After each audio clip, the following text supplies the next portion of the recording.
Good afternoon. Welcome to World Oregon's webinar on the state of the global economy and tariffs in 2026. And we're very honored to have Professor Michael Mastanduno here with us of Dartmouth College and a lot of great scholarly work. We'll dive into a little bit more on him before we start in just a minute.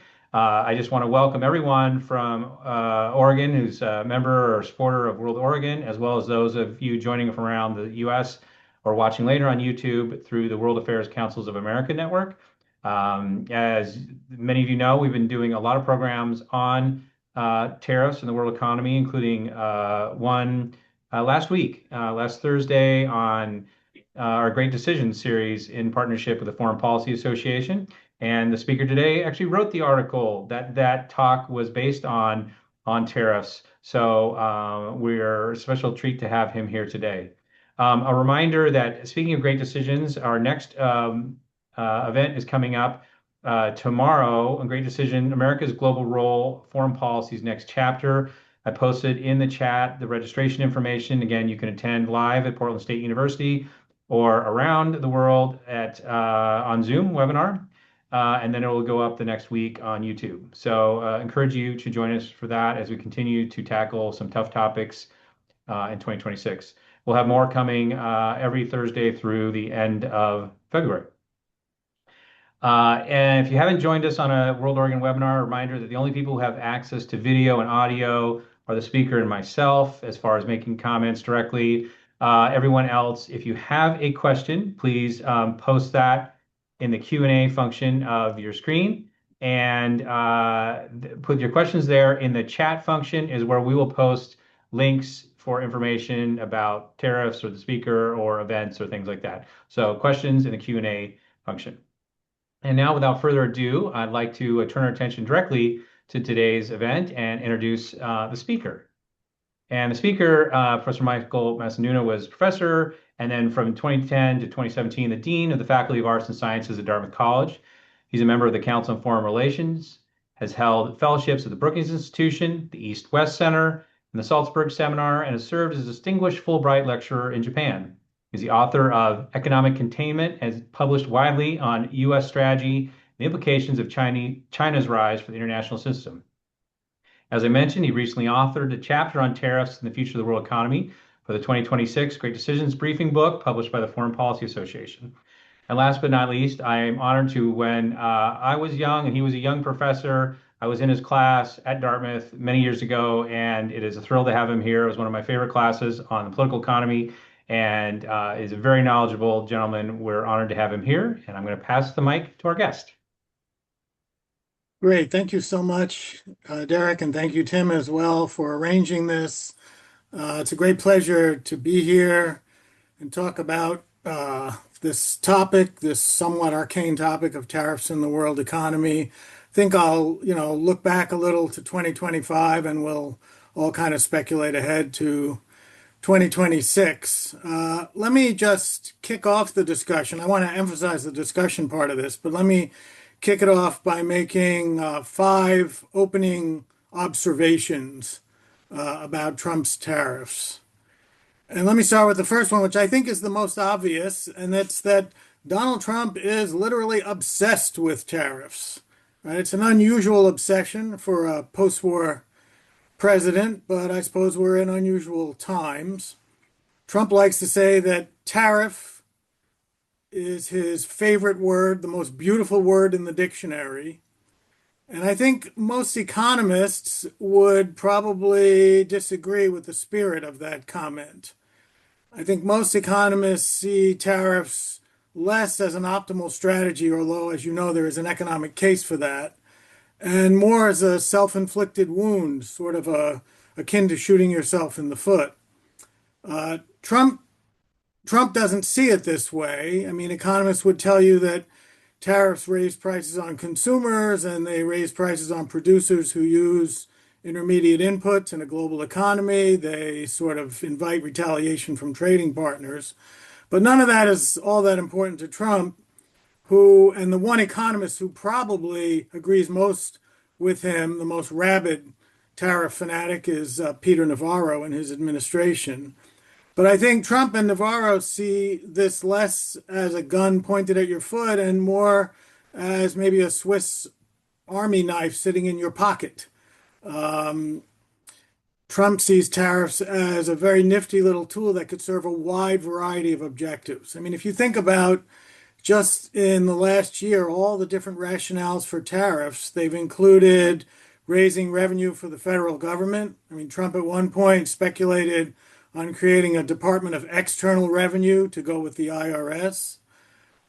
He sees them as reducing trade deficits by discouraging imports, and trade deficits are another big bugaboo for the president.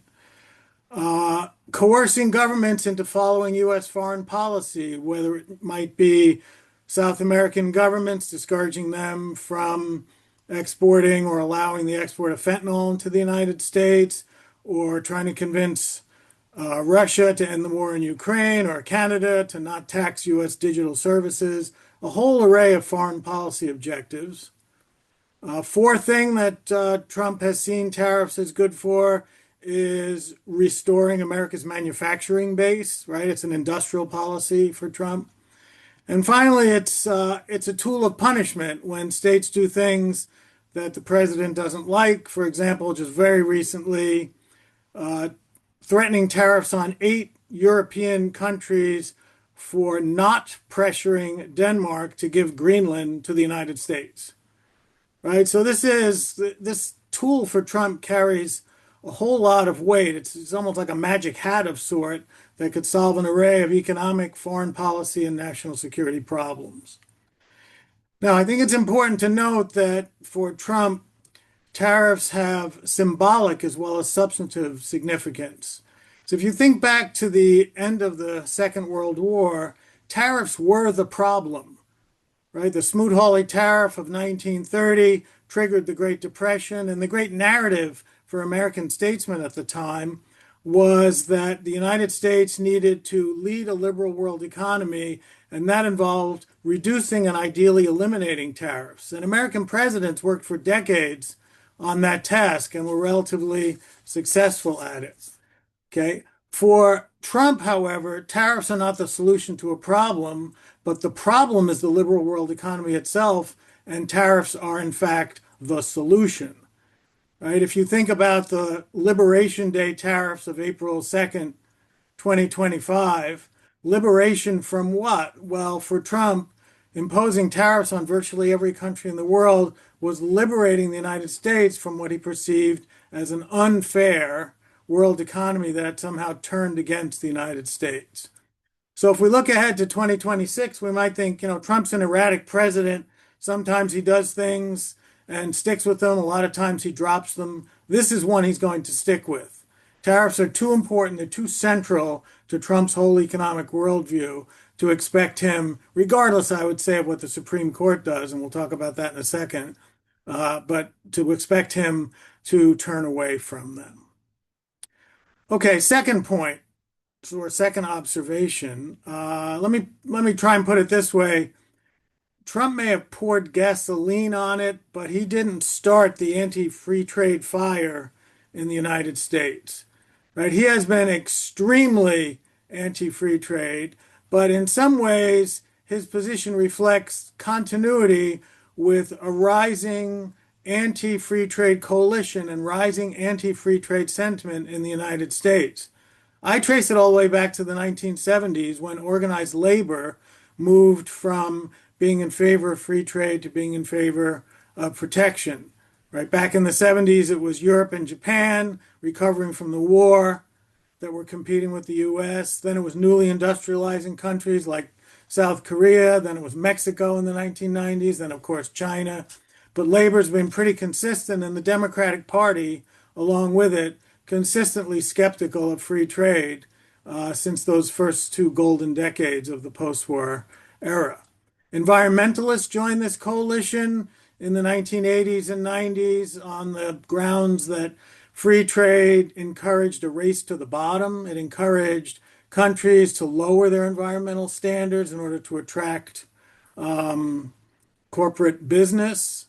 And more importantly, an anti-populist, a populist or anti-elitist coalition of people joined this movement in the 90s and the 2000s, especially around the time of the great financial crisis. And the argument went somehow from free trade is good for consumers to free trade really just benefits big corporations and the 1%.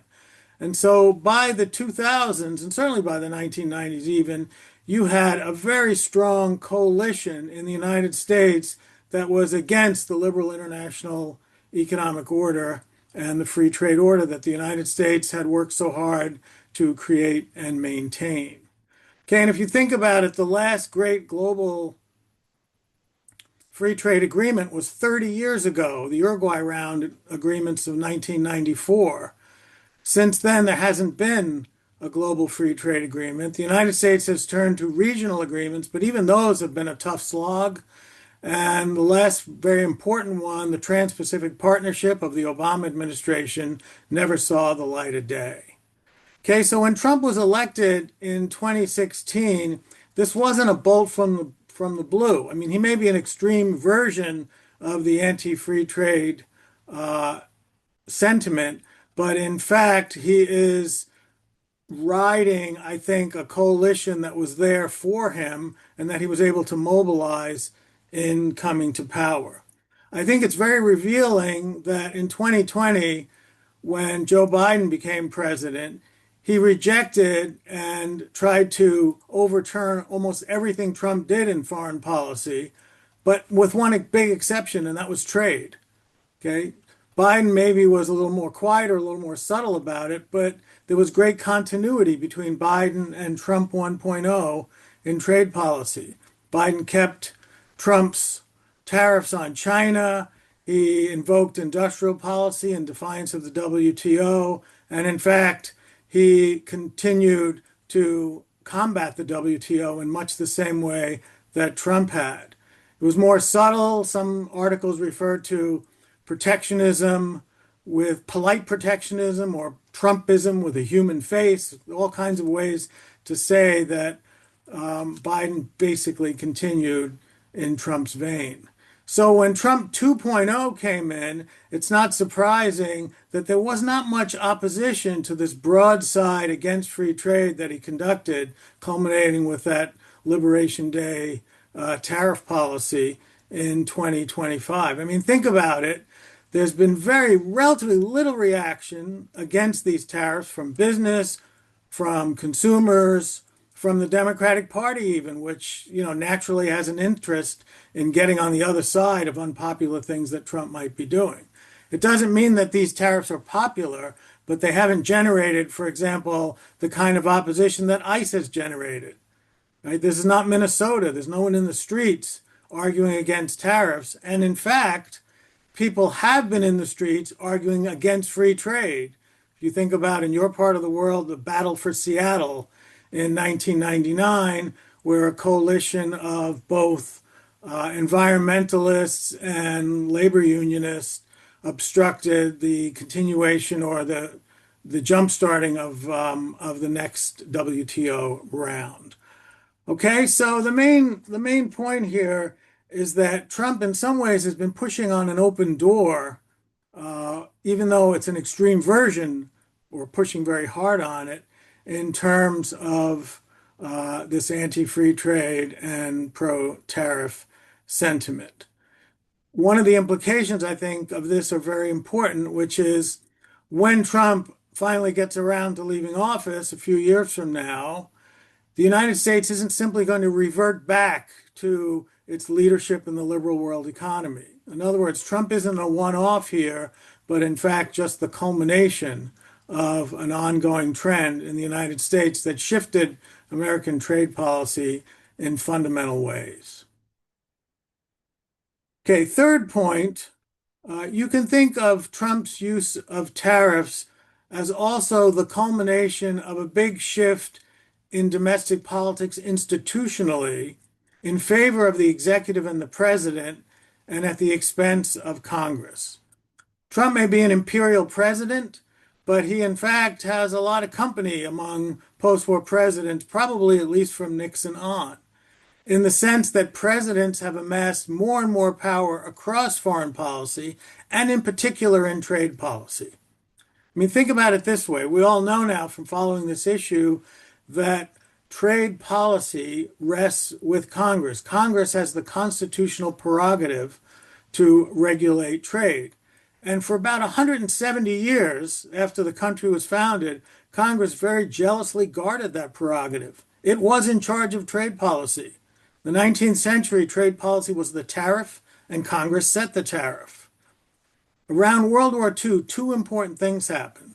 The first was that the Congress, after the Great Depression and looking to jumpstart world trade, delegated to the president the authority to make free trade agreements. Congress could control the tariff, but it couldn't go out and negotiate free trade agreements institutionally. It needed the president to do that. So it did that. But it did something else as the post-war period progressed. It also started to give the president a whole array of tools in order to create, if you will, fair trade, or on the assumption that some presidents had become a little bit too enthusiastic about free trade. So Congress started giving the president and the executive branch instruments that they could use in order to rectify unfair trade, okay, and to protect the United States from what might be the foibles of free trade. So, for example, the 1962 national security restrictions, right? Giving the president the right to restrict trade on the basis of national security. Section 301 of the 1974 Trade Act, right, which allows the president to seek out and investigate unfair traders, firms, and even countries, Super 301, okay, and possibly sanction them or tariff them if they refuse to mend their ways. The IEEPA, the International Emergency Economic Powers Act, in the later 1970s, gave the president, in the context of a national emergency, okay, or extraordinary threats to America's economy or national security, the right to restrict trade or regulate trade unconditionally and immediately, right, without even any investigation. Now, most post-war presidents up until Trump were very wary of using these instruments. They used them, but they used them selectively because they didn't want to blow up the free trade system. When a president came along who did want to blow up the free trade system, Trump, he actually inherited this huge arsenal of tools that could be used, and he was not shy about using them. Right? In his first term, Trump used Section 301 to sanction China, right, for a whole array of trade discriminatory acts. He used the national security, Section 232, against other countries for steel and aluminum. That raised some eyebrows, but not so much as he raised eyebrows last year by using the national security restrictions to restrict trade in bathroom vanities and other types of furniture. Okay, and of course, IEEPA he used in order to justify the Liberation Day tariffs. Now, this also raised a lot of eyebrows because, on the one hand, it was hard to claim that trade deficits were a national emergency when the United States had been enduring them for about 30 years. Okay, but Trump did it nevertheless. And even his recent tariffs against European countries, okay, punishing them for not supporting his position on Greenland, were considered or deemed by the administration to be emergency tariffs. Scott Bessent, who's the Treasury Secretary, who's usually a voice of moderation in this administration, was asked point blank, what was the emergency? It's not like Russia and China are about to invade Greenland. And Bessent's response, a little bit awkward, was, well, the national emergency is to avoid a future national emergency, okay, which was a preposterous logic and could lead you to restrict almost anything at any time. Okay, now, of course, the IEEPA, the use of tariffs under IEEPA by Trump is the subject of the Supreme Court's deliberations now. It has taken a long time for the Supreme Court to reach a decision. And I think there's a reason for that. I think the Supreme Court has a real dilemma here. The dilemma is simply this. On the one hand, it's pretty clear that these tariffs are unconstitutional. Hard to make the case for a national emergency. And also, IEEPA allows presidents to regulate trade, but says nothing about tariffs, which are in fact taxes controlled, and taxes are controlled by Congress. So it's a bit of a stretch. If Congress, in writing that bill, wanted to include tariffs, it probably would have said so explicitly. So there's a lot of grounds here for the Supreme Court to find that the use of IEEPA to defend these tariffs is unconstitutional. On the other hand, the Supreme Court is always leery of getting in the way of the central foreign policy initiatives of presidents. Right? You might remember Obamacare and the Obama administration, the Affordable Care Act, and John Roberts sort of jumping through hoops to figure out a way to allow Obama to keep his signature, in that case, domestic policy initiative, even though the individual mandate was pretty clearly unconstitutional. I think the same thing's going on here, so that I think the court is struggling, and this is why it's taking a lot of time to figure out how can we kind of square the circle and find a way to maybe make perhaps a more narrow ruling, but not totally eliminate what is a president's, an elected president's, signature foreign policy initiative. And regardless of what the Supreme Court decides, and we can talk about this a little bit later, my strong sense is that Trump will find another way to continue his tariff policy. And we can talk about what some of those ways are in the discussion period. Okay, so that's point three. Point four, I think Trump's tariffs show at the same time both the enduring power of the United States and the limits to that power. Okay, think about it. When Trump initiated these Liberation Day tariffs, the world was really appalled, and many in the United States were appalled as well. Many feared the worst. They feared that these kind of tariffs were going to spark retaliation, trade wars, recessions, maybe even a depression, a return to the 1930s, the thing we tried to avoid for so long. Okay? None of that came to pass. And it didn't come to pass because most countries in the world, rather than retaliating against Trump's tariffs, did everything they could, scrambled as best they could to cut a deal with Trump. Okay, I mean, think about that. Even powerful states like Japan and powerful trading blocs like the European Union look to appease Trump. What could we do to get him to reduce these tariffs that he's threatening against us?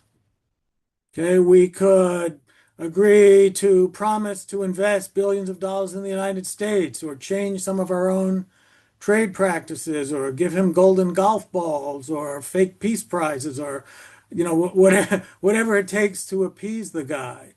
And think about it, the goal for all of these states was to get Trump to leave tariffs at the baseline 10% tariff rate that he imposed against everybody, which already was a lot higher than the tariff rates that many countries faced in trade with the United States. Okay, think about the recent deal with India. That's a good example of this kind of deal making. India's tariff before Trump came in was probably on average about 3%. Trump imposed 25% tariffs on India, reciprocal tariffs, so-called, and then added another 25% because India was buying Russia's oil. So that was 50%. Okay, in the deal just struck, India agreed, according to Trump, to invest billions in the United States and to stop buying Russia's oil. In exchange, Trump reduced the reciprocal tariff from 25 to 18%. The Indian Prime Minister's office, Prime Minister Modi's office, claimed that this was a great victory for India and they were delighted with the outcome. This is 6 times, 18% is 6 times the 3% that India had. So countries were very willing to make deals, even deals that didn't seem like they were in these countries' immediate interests. But they were because the United States has considerable and formidable market power. It still does, and countries dependent on the United States had little choice but to play Trump's game. Now, I said that these tariffs from 2025 also showed the limits of U.S. power, and of course, that comes in the case of China. China wouldn't play the game the way others did. Trump imposed around a 45% initial tariff on China, expecting China to make concessions. China said, no, we're going to actually retaliate and match yours. Trump was outraged, added another 100%. China said, we'll match that as well. This was a chicken game because both sides knew that neither could survive a world in which each had 100% plus tariffs on the other. They're just too interdependent. But they're pretty much symmetrically interdependent, and it was a question of who would blink first. And the Chinese refused to yield, and Trump blinked first and made a deal and dropped the tariffs back down to the 20 to 30% range. Later on, when Trump increased restrictions on China's access to semiconductors, the Chinese retaliated again, this time by denying rare earths and critical minerals to the United States. Trump once again was outraged, but once again he capitulated. And in this case, decided not only to relax restrictions on semiconductor exports, which were controlled for national security reasons to China, but also to allow China to have access to NVIDIA's H200s, right? Almost the top NVIDIA chip. So the bottom line here is that the United States still has formidable power, but it can't coerce China, which is a peer economic competitor. Okay, fifth and final point I would say is this. Over time, the world's going to move on. It's going to look for alternatives to the United States to the extent it can. So think about it this way. In the short run, most countries scramble to appease the United States. In the medium term, most countries are going to look to the extent they can to reduce exposure to the United States, to reduce the vulnerability that the United States has demonstrated that they have. In other words, to insulate themselves from American coercive power. And we've already seen this, right? The Trans-Pacific Partnership, when the United States backed out of it, the deal didn't collapse. Led by America's ally Japan, the Trans-Pacific Partnership lived on with a different name, the Comprehensive and Progressive Trans-Pacific Partnership. So East Asian states continued with their trade agreement, even though the United States wasn't going to be part of it. The EU has been striking deals with South American countries, and just struck a deal with India. In fact, the EU-India Free Trade Agreement is probably what sparked the Trump administration to make the deal with India that it just made. And even America's close neighbor, Canada, has decided that it's going to engage in a strategic trade partnership with China. To me, this is a little bit of out of the frying pan and into the fire, but Canada's defiance is being demonstrated in saying, we too, even though we're so dependent on the United States, over time we're going to have other options. Now, other countries looking for other options means that the main beneficiary here is likely to be China, America's geopolitical adversary. China is no angel in international trade. It steals technology, it steals intellectual property, it protects its own market, it emphasizes indigenous development. But the United States is giving China space to look like a plausible alternative, not only for the global South, but even for American allies. And this ultimately is a very high cost of Trump's tariff policy, because instead of bringing together an anti-China coalition, perhaps even a containment coalition, Trump has engaged in an economic war against all, which means that China has diplomatic and economic space to exploit that and to start to try and pick off some of America's friends and other countries in the emerging part of the world who might otherwise side with the United States. Okay, so that I think is the biggest cost, given that the China problem is still the biggest geopolitical problem that the U.S. faces. Okay, those are the 5 points I wanted to start with to get us going. Let's open it up to questions, and I'm looking forward to hearing your reactions and engaging with you.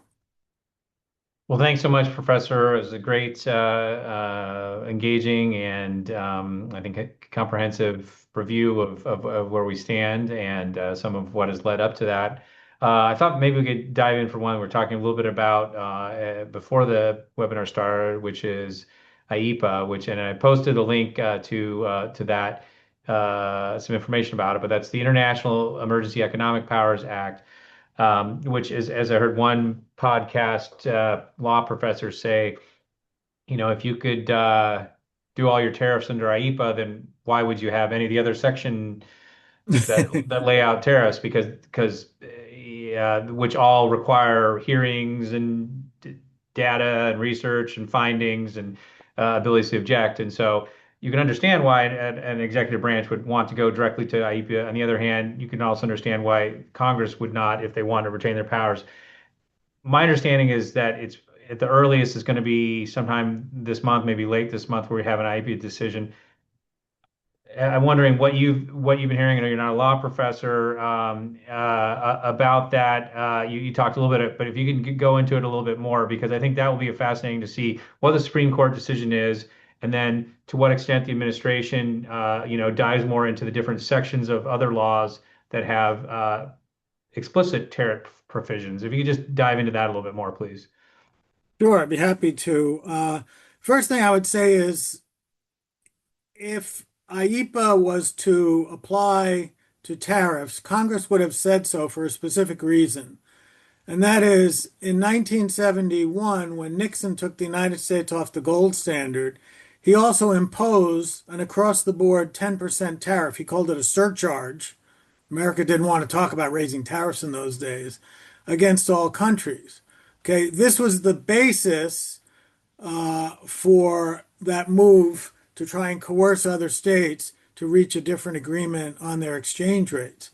Now, Congress was negotiating and legislating IEEPA a few years after that. So they knew very well that Nixon had used, like the Trading with the Enemy Act of 1917, to use tariffs in this way.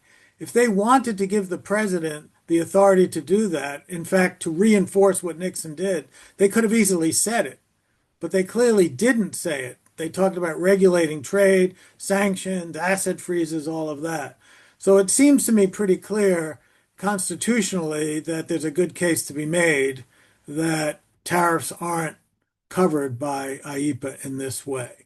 You gave the right reason why a president would want it. It's immediate, it's an emergency, there's no check, there's no balance, there's no investigations, there's no chance for anyone uh, to come at you and make an alternative or a counter case. Now, what options does the president have in the absence of IEEPA? If the Supreme Court, for example, ruled, I'm sorry, you just can't use tariffs under this law. Well, he's got a few options. He's got Section 301, which we've talked about. The problem with 301 is it's very specific. You need to investigate a specific trade violation, unfair trade practice, and investigate that and then negotiate it with the foreign country. Trump didn't want to do that. He simply wanted to dictate tariffs against just about every country. It would be overwhelming for the executive branch to try and conduct all of the Section 301s that would be needed to replicate the Trump policy. So it's an option, but it's an option that wouldn't let him to do exactly what he wants to do. Ironically, the best option he may have is the Smoot-Hawley trade law of 1930, okay, which allows the president to impose tariffs of up to 50% on any country that's trading unfairly. No American president would do this during the post-war era because Smoot-Hawley was the great bugaboo of the free trade movement. But for Trump, ironically, it might actually have some cachet to do that because Trump has no reason to object to Smoot-Hawley. In fact, Smoot-Hawley and what Trump are doing are pretty similar.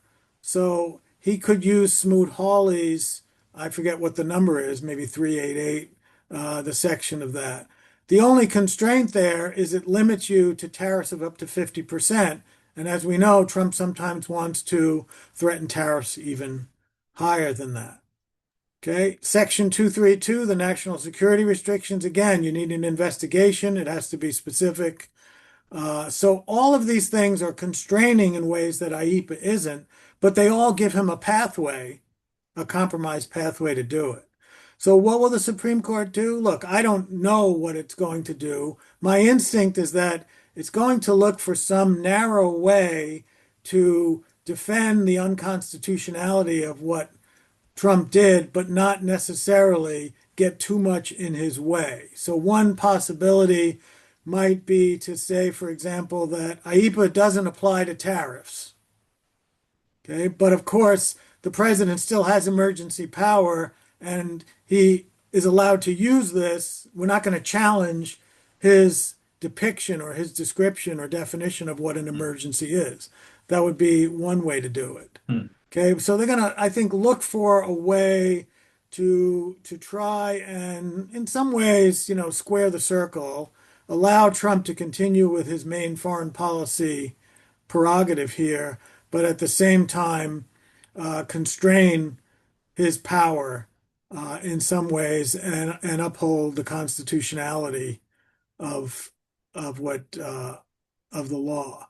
Now, if they don't do that, if they found totally in his favor, then it's just impossible to stop presidents from doing whatever they want. I mean, the next president could say there's a climate change emergency, and therefore we're going to sanction anyone who produces fossil fuel automobile. Right. You just can't.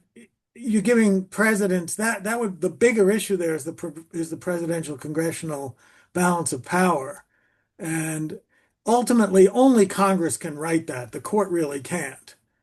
Right. I mean, Congress can fix this if it wanted tomorrow by turning around and saying, look, we're in charge of tariff policy, you're not, and we're passing a law that says what you've done is just not acceptable. But it's not going to do that. So Yeah, the court at least can limit the damage. in fact, I would note there have been some efforts to do that in Congress, but of course, like you said, not enough votes to pass both houses. Um, some questions on China that are coming. One from the audience referring to your article in the Great Decisions book.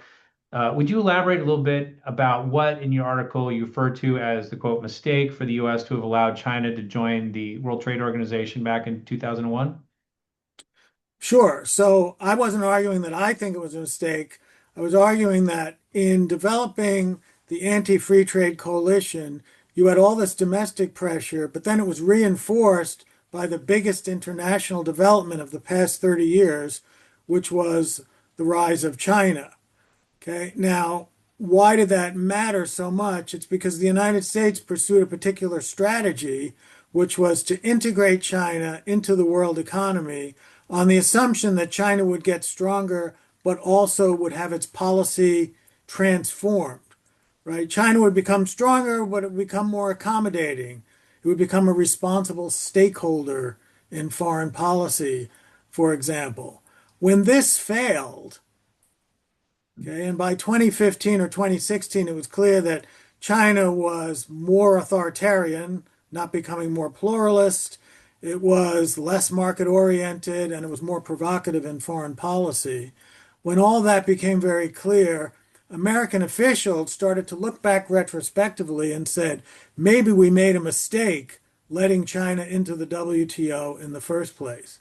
I actually don't think it was a mistake. I think it was a calculated bet, but a bet that I think I would have made at the time too.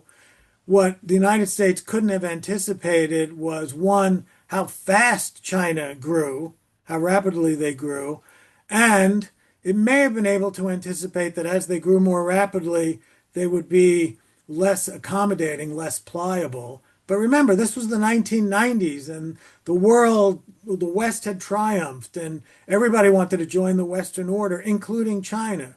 So it was a very plausible thing for American officials back then to think we have a good chance to sort of shape China into something that could be a junior partner of the United States. Yeah, in retrospect, it looks like it was crazy because China, in fact, doesn't want to be anybody's junior partner, and it became strong enough that it could call its own shots. But I think at the time, it was a reasonable bet to make. And I think people who look back now and say we never should have let them into the WTO, I think that's sort of Monday morning quarterbacking. Gotcha.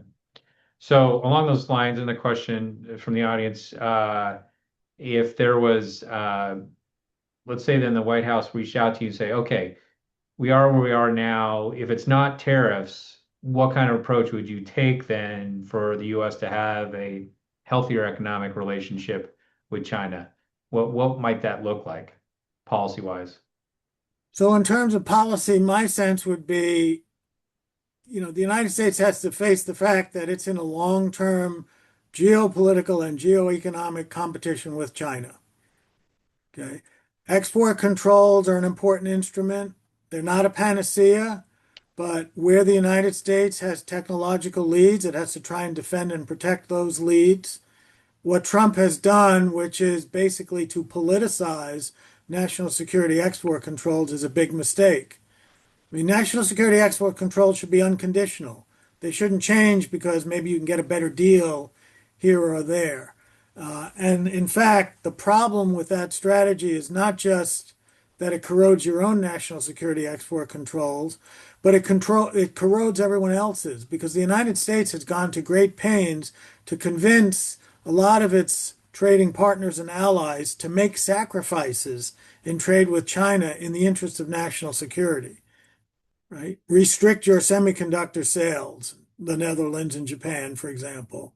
When it turns around and says, yeah, but we can give up ours to make a better deal for us, these other countries aren't going to do that. So step one is do national security export controls and do them consistently and unconditionally. Step two is create a coalition. I mean, you can't learn from the Cold War. You can't contain an adversary by yourself. The great advantage, the great asset the United States has geopolitically is its alliance networks. And what the Trump administration is doing now is basically compromising those. It's devaluing those in a way that's allowing China to basically equalize America's great advantage, to neutralize it. Now, what about China itself? Should the United States be trading with China? Yes, it should be. Both sides are interdependent. Both sides benefit from mutual trade. So yes, once you've got walled off the things you need to wall off, you should, in fact, allow a normal and healthy trade relationship because China is not the Soviet Union. The United States contested the Soviet Union when the Soviet Union was outside of the liberal world economy. China is inside the house, and it can't be kicked out of the house without destroying the house. So what the United States, I think, has to do is figure out a way to control and gain advantage at the higher reaches of technology, which have the biggest military implications, and at the same time not go crazy and allow a normal trade relationship to proceed. Right. That would be my sense. Very interesting. And so then on a follow-up question, uh, you talked about how, the Biden administration essentially kept the first Trump administration's approach to China, and essentially ever since the 26 election campaign, there's been no sort of national leader advocating for a continuation of what the Obama administration was trying to get, which was the Trans-Pacific Partnership, which in theory would have created sort of economic alliance to counter China. In your opinion, was that a mistake that we pivoted away from that, or would that have faced some of the same sort of populist disruptive challenges that we've seen over the last several years if we had gone down that path? I think both. It was a mistake to abandon it, and it would have seen the same kind of populist challenges. I think what you need are presidents to say, I'm willing to exercise some political capital here to force this through. I'm going to make this a priority. Because if you think about the Trans-Pacific Partnership, it was a very good diplomatic move because what it did was force China into a choice. And the choice was China, you could either sit outside this big agreement in the most dynamic part of the world, right in your neighborhood, or you can join it, but if you join it, you have to reform your domestic political economy in certain ways. So I thought the administration had actually pushed in a very interesting way China into a corner on that. But then China was sort of let out Hmm. by Congress opposing and by the Obama administration and then later the Trump administration simply deciding that they had to, appease the sort of populist sentiment and not allow it to go through. So yeah, I think so. I don't think there's any political party or politician in the United States today who's willing to stand up and say, actually, maybe free trade and globalization went too far in one direction, but maybe we've gone too far the other way now. I mean, Hmm. politicians can't even say they're in favor of free trade anymore, even though there's all sorts of good reasons to be in favor of it, Yeah. with all of its faults. Sure. So, as we talk about the global economy, of course, interest rates are a huge issue, and we're coming up to a soon transition in the Federal Reserve chair. And I'm wondering, I've not seen anything yet about the new nominee. I know the current Fed chair has talked negatively about the impact of tariffs on the economy. Have you seen any discussion by Kevin Warsh in his work as an economist about, or give you any idea where he might weigh in on what tariffs have in relationship to the economy? I think he's played it pretty close to the vest thus far.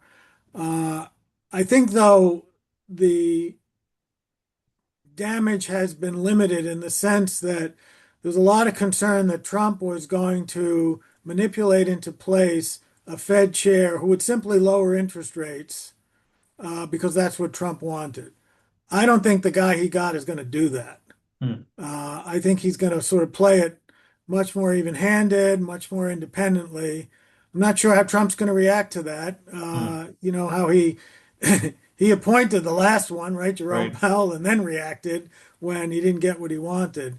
But I think, and I think the markets are telling us too that there's some trust that this guy's going to play it straight and not simply be a politicized pawn of the administration. Yeah. No, it's interesting because, World Oregon and our fellow World Affairs Councils of America, many of whom are tuning in today, we're all nonpartisan organizations. And so I can sympathize with the Fed, which again is supposed to have a nonpartisan approach to how it handles things. So I think it'll be fascinating to watch and see because while they obviously they don't have direct impact on tariffs, they do have, I think, a lot of persuasive power when talking with Congress and the markets. Right. Yeah.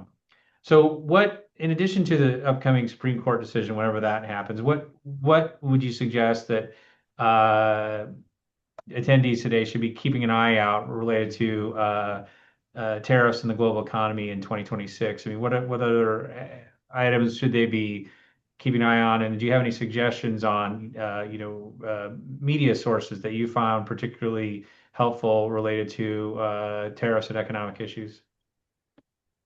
Yeah, it's a good question.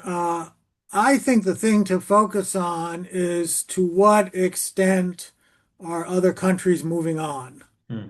So that's what I'd be looking at is not so much the tariffs themselves. I think Trump is going to continue to be sort of tempestuous on this and threaten tariffs every time something happens he doesn't agree with. But behind the scenes, what you want to be looking at is what kinds of deals are being made, how are countries insulating themselves from the United States. I mean, there's a long argument in my field about how much structural power the United States has. And the argument goes something like this. The more the US abuses the dollar, the more it abuses tariffs, the more states are going to move away from the United States. But they can't because the United States is so powerful and its network or choke point power is so strong that they have very limited other options. That's a big ongoing debate. What the Trump administration is doing is stress testing that debate as Mm, almost as hard as one possibly could. And that's to me the big test here. Our state's basically going to say, look, what he's done is so outrageous, but at the end of the day, even though we won't say this publicly, we have very little choice. We have to put up with whatever the United States throws at us. Or we're actually going to make some moves on her own in different directions. And I'm not talking so much about the symbolic stuff, but think about the EU, for example. The EU is outraged by what the Trump administration did, but it also is still so dependent on the US in terms of security for Ukraine support, for example, that it has very little room for maneuver. If you see the EU actually move more decisively against the United States, maybe using their anti-coercion measure or the kinds of things they threatened to do when Trump just threatened those Greenland tariff increases, that would be to me a pretty significant move. So that's what I'm mm, always interested in is our states just talking a big game, but at the end of the day, they succumb, right, and continue to side with the United States, even though it's hurting them or killing them to do it? yeah. Or are they actually going to change things in ways that might fundamentally lead not to a complete rupture, but to a distancing or an insulation between them and the United States? Yeah. In terms of sources, um, I like Scott Lincecum, who writes, I think, for the Dispatch Mm, magazine. He's really great on tariffs. He's written a whole lot of good articles over the years on tariffs and especially on Trump's tariffs. I also like the Council on Foreign Relations Real Econ yep. website. That's very useful to me as well. So those are two things I would have people follow. Well, it's interesting. I'll have to look up Scott Lincecum. I'm not familiar with his work, but with the Real Econ project of Council on Foreign Relations, we actually had an economist from here out in person, Northwest. We did a roundtable with some of our partners in the economic development realm with public-private organizations, as well as a few private sector companies, sort of doing a focus group on that. This was just before the Trump administration started. And we've done some work with them in the past or as a follow-up. And World Oregon will continue to do programming on this. As you and I were talking before this started, this is of great interest not only to the exporters in the area and the semiconductor industry, but also those who are involved in importing who do a lot of design work here, like the Sure. apparel, sportswear apparel industries. So, I mean, I know throughout the country there's a lot of interest, but I'd say is a very export and design heavy state, there is I'd say a higher than average interest here in Oregon.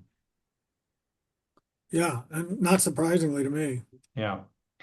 Well, we're almost out of time here. I guess the other thing I would just wanted to ask and see is regarding the world economy. As we talked again, some of the different aspects. Leaving tariffs aside for the moment, are there other things that as in retaliation? Are there other things that you are particularly think could impact things, whether that's the price of oil or the ongoing off and on government shutdowns? Or are there other things that if you were to advise the new Fed chair, you'd want to encourage him to keep an eye on, in addition to the tariffs and the possible reaction from our trading partners? I guess the one thing that I think looms really large in all of this is the incredibly large overhang of U.S. debt. Hmm. I mean, we've kind of taken for granted that the dollar is the world's reserve currency and nobody has any choice. And as long as everyone continues to use the dollar, we continue to be able to live beyond our means. But at some point, the United States is going to face a reckoning on this. Hmm. And to me, this is an incredibly serious problem that neither political party takes seriously any longer. It used to be that there were deficit hawks, Right. people who worried about it, but neither Republicans nor Democrats seem to think this is serious enough, or at least if they think it's serious, they don't think it's worth the political capital on. I mean, at some point, I mean, right now we already have interest payments that are just about the same as the size of the defense budget each year. I mean, that's just not sustainable. Hmm. And if the Fed chair or if the Fed itself continues to allow the United States to increase debt in this way, I think over the long term it's really dangerous. I can't tell you when the crisis will hit, Hmm.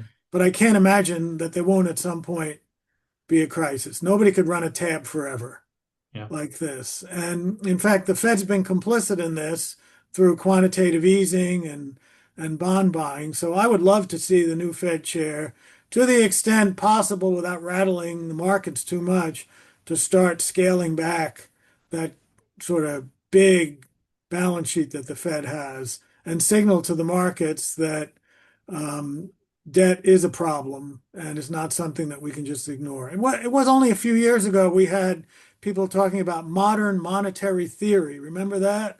Yeah. It's okay. You can print as much money as you want. It doesn't matter. Like it does matter. And to me, this is, the great domestic challenge the United States faces that in fact has all kinds of implications for its power in the world because its economic power is based on the dollar. Yeah. Well said. Yes, it is striking how the deficit hawks have receded from the scene. It'll be interesting if that ever does come back, because I think you've hit that well, that is a looming potential problem out there that we have to address. Professor, I'd like to thank you for sharing your expertise. I know which is on a moving target as things shift, both in the markets and also in the judicial system. I appreciate you sharing, not only here on the webinar, but also through your article, which again many of our listeners have had a chance to read or will be reading soon. So thanks again for your time. Oh, I appreciate it. Thanks so much. It was a great conversation, and thanks for moderating it as well as you did. Absolutely. And audience, we look forward to seeing you at our next Great Decisions program tomorrow that is talking about America's global role, foreign policy's next chapter. We have a panel with a couple different professors interacting with my colleague Tim DeRoche, Director of Programs. Again, I'm sure tariffs and the world economic situation will come up because it continues to be a driving force in some of these decisions. So thank you again for joining us both in Oregon and around the United States. Thank you, Professor, for your expertise, and we'll look forward to seeing you at the next event. All the best.